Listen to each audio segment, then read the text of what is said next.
Hello ladies and gentlemen, and welcome back to my channel for another awful video. Please excuse the sound of the world ending outside. I believe there's some kind of blizzard or something. But we don't need to worry about that. We're gonna be nice and cozy indoors here. We're gonna chill out.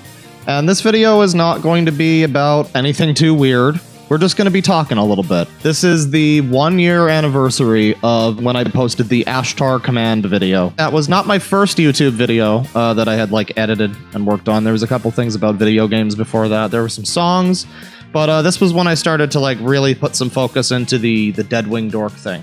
And so yeah, I had the Ashtar video. Pretty shortly after that, there was the Urine Therapy video. There was the original Channeling Eric video, which was just too hot for YouTube. Yeah, and so, you know, 1 year later, we're like 80,000 subs strong. Hello, everybody, by the way. I don't know if I've ever formally introduced myself. Hi, my name is Trash, and I will be your trash. But yeah, you know, I think it's like a bit of a testament to the benefits of persistence, you know? I slaved away on videos that got like 12 views in the first week, and now they're up over 100,000, and I just recently streamed with one of my, like, YouTube idols. So, yeah, 1 year on, never give up, ladies and gentlemen. You too can do the thing.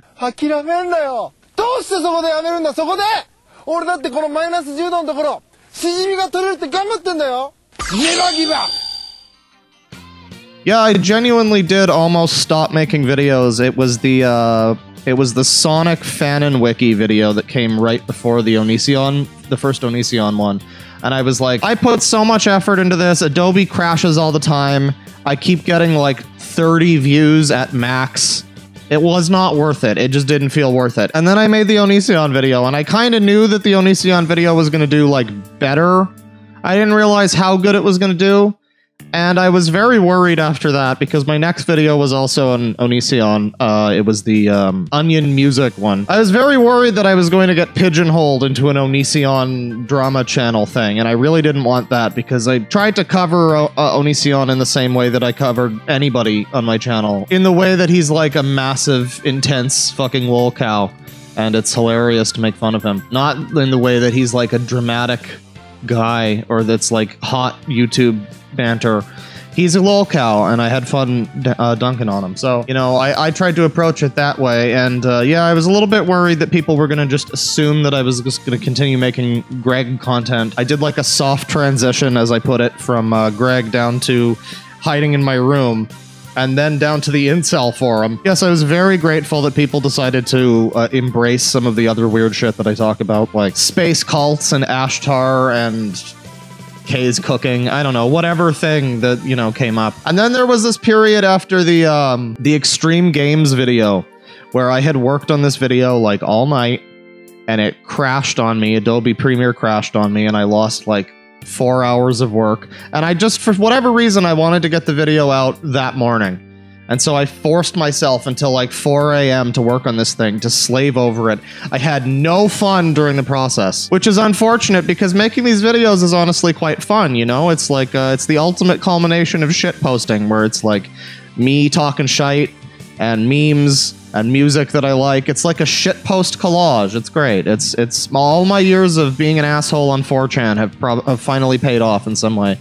But yeah, the process of making the Extreme Games video was intensely not fun, and I hated every second of it. And yeah, I guess after that, I just kind of started focusing on streams more. I had a new laptop that I purchased, new used laptop, and I was able to actually stream stuff. Not that well, which is why I now have a new PC instead of the laptop, but it did enable me to do that. And a lot of people think that I started streaming because it's easier or whatever, and that's kind of true. I mean, it is a lot more fun to be doing the thing actively and streaming and talking to people in chat than it is to be like slaving over Adobe Premiere and then it crashes and you lose all of the work that you've just done. It's not fun. But yeah, a lot of people think that I started doing the streams more often because of that, and that's not really true. I would have always done the streams, but I didn't at the start because obviously nobody would have watched them. And there's nothing sadder than a stream to like know people. It's just I've done it before. It's just the worst thing. Nobody would have watched the streams before I had like an audience, and I also didn't have the equipment for it. I have tried streaming on my original laptop. I think I tried playing some Sega Master System games, and it was at like 20 frames a second. Once I started being able to stream more, it sort of became like when I started my channel, when I started after the Ashtar video, putting a lot of effort into the channel, the initial thing was like anytime I had something that I wanted to talk about, I would be like, oh shit, I gotta make a video about this. It's gonna be awesome. But after a little while, it became, oh shit, I want to stream about this. I want to share this with people live. And I feel like that's a more fun, I don't know, for me anyway, that's just a more fun way. It's like the chat replay is fun, it's lively, it's hopping. There's like mistakes. I'm terrible at this, but it's fine. Sometimes there's special guest stars. Sometimes the stream goes down randomly because YouTube is poop tube. Anything can happen with streams. Sometimes there can be a giant horse penis on the screen for like a couple frames, and I have to like rapidly scroll away. Anything can happen. It's like the Wild West. Now I have a different respect for the videos that I make in a sense. I'm trying to do basically kind of what I did with the videos before as streams now, and do different things with videos now. I'm thinking of scripting some stuff. I really enjoyed making the party cheese salad video, as much as it was a disgusting abomination. It was something very different. I was in my kitchen, I was up and at 'em, I was buying stuff for the video. It kind of felt like a Mr. Beast video in a very micro fashion, where I'm like, let's just buy some shit and hope that the ad revenue pays me back for it. And it did, actually, because that video was pretty successful. This is probably the only time all year that somebody has bought sliced pimentos. Jesus Christ. But yeah, I've been enjoying doing some different things with videos now, and I'm looking forward to this further into the future. YouTube is very important to me, like as a concept, as like a community, as like a place where people...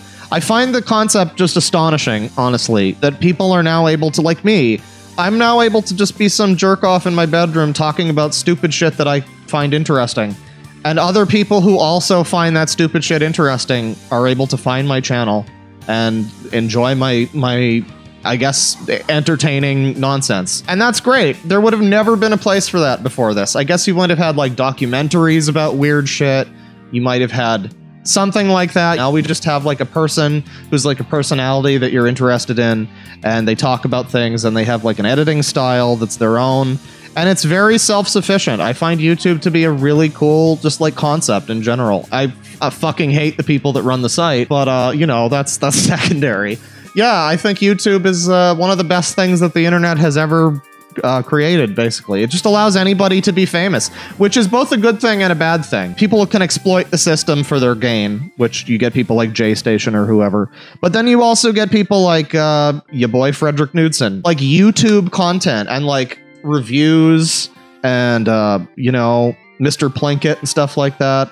AVGN. People like Ashens talking about toys and stuff like that. Or old food. It's like none of this existed before YouTube, and it's a really fascinating thing. And so the concept of YouTube is very much important to me, and I'm very happy that I'm able to be like a small drop in the bucket in that community. It's wonderful.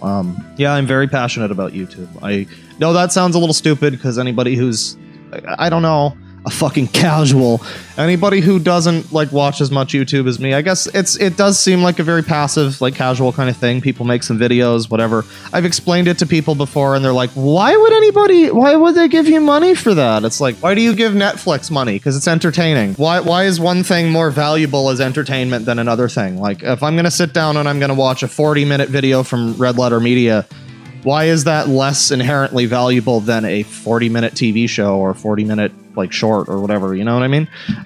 That's I guess how I feel about it, and like I want to do whatever I can at least to sort of change the stigma of YouTubers all being like assholes. I mean, I'm an asshole, but I'm an asshole with a heart of gold, you know? Yeah, I guess it makes me kind of sad sometimes when we think about some of the YouTubers that exploit this sort of shit. You get the people like JStation who, you know, are flagrantly breaking the rules on a day-to-day basis and horrible influences to the kids who are the channel's only demographic. And YouTube knows this, and they're fine with it because it just makes them money. Same with like Lele Pons. I don't know if anybody saw the recent Nerd City video where they talked about Lele Pons, but she's very sexually charged in a lot of ways.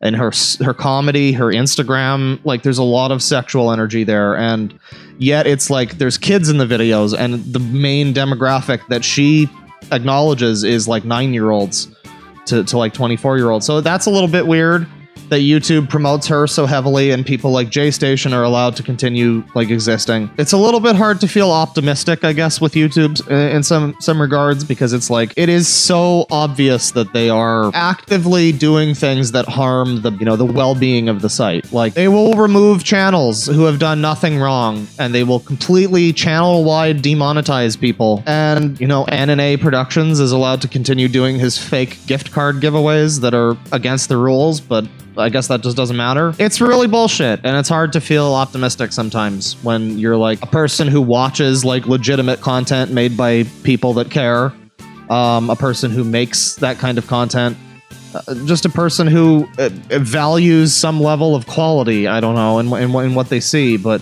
it's disheartening to say the least. There's quite the YouTube black pill to swallow. But on the other hand, the only audience that YouTube is allowed to court now is like people my age and older, because now children are like illegal on the website or something. So that's cool. I don't know how they're going to continue like pushing Lele Pons and Hannah Stocking. It's going to be a very different time for YouTube. I think they might have to start biting the bullet and acknowledging that it's like, it's people like, you know, me or anybody else who makes like actual videos that aren't just fucking japes. That aren't just fucking advertisements for their bullshit. Quick, guys, we got a 5-second challenge. You gotta like, comment, and subscribe.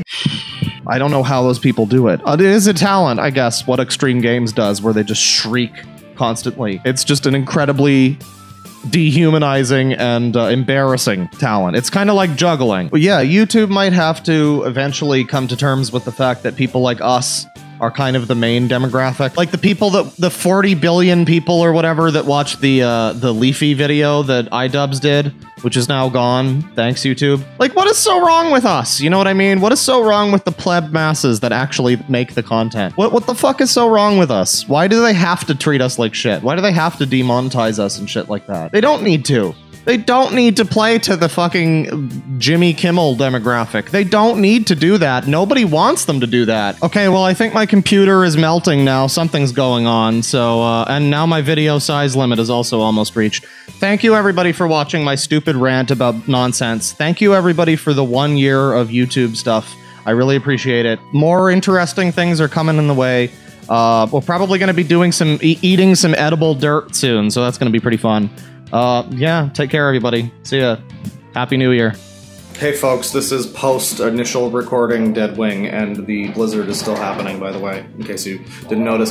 I just wanted to throw in a little bit of an extra thing where, I was talking about how YouTube's kind of important to me, and a big reason for that is, after my dad died last year, I used, YouTube was very instrumental in helping me get through that, period. Watching, like, every best of the worst and Ashen's video and stuff like that. It helped to take my mind off of things. It helped me to feel a little bit less lonely, I guess. So YouTube is pretty powerful in that way too. It's another way that it's kind of like I'm passionate about it. And one of the greatest things that people have ever told me since I've started doing videos is that my videos help them get through like some shit. So that's like the best compliment that I can receive as a content person on YouTube. Yeah, I guess I just wanted to throw that in. Thanks. See ya. Big thanks, as usual, to our wonderful lads and lasses over on the Sicko Army Patreon. Jamie Brown, CJ Connolly, Ursula Holm, Rick Fastway, Psycho Ninja, Samuel Schlick, Brent Thornton, Zach Carter, Lulu Bell, Taylor, Spooky Skeleton, Ian Terpenning, Delta, Lucid Boar, Unidentified Alien, Merrick Forsha, and a couple of new friends here in the list, Kelsey Ann, Elizabeth Schwartz, Eve Utrio, and I'm not sure how to say this name, Kirzu, Kirja. I'm going to go with that. Thank you. And of course, our absolute units are all-time top patron Abby Chapman and the wonderful Megos Nemeris. Thank you guys so very, very much. Yeah, this has been one year of garbage, and it's been a long road, a lot of diaper lads. But I think it's been a pretty successful year overall. We kind of rounded off the entire 365 with like zoo sadism though. So I mean, I kind of don't know where to go from there. you know, with the channel. Yeah, I don't know. I guess we're gonna have to go back to like making fun of bad chefs or something. I don't know. It'll be something fun. Yeah. Take care, ladies and gentlemen. Thank you very much for watching once again, and penis.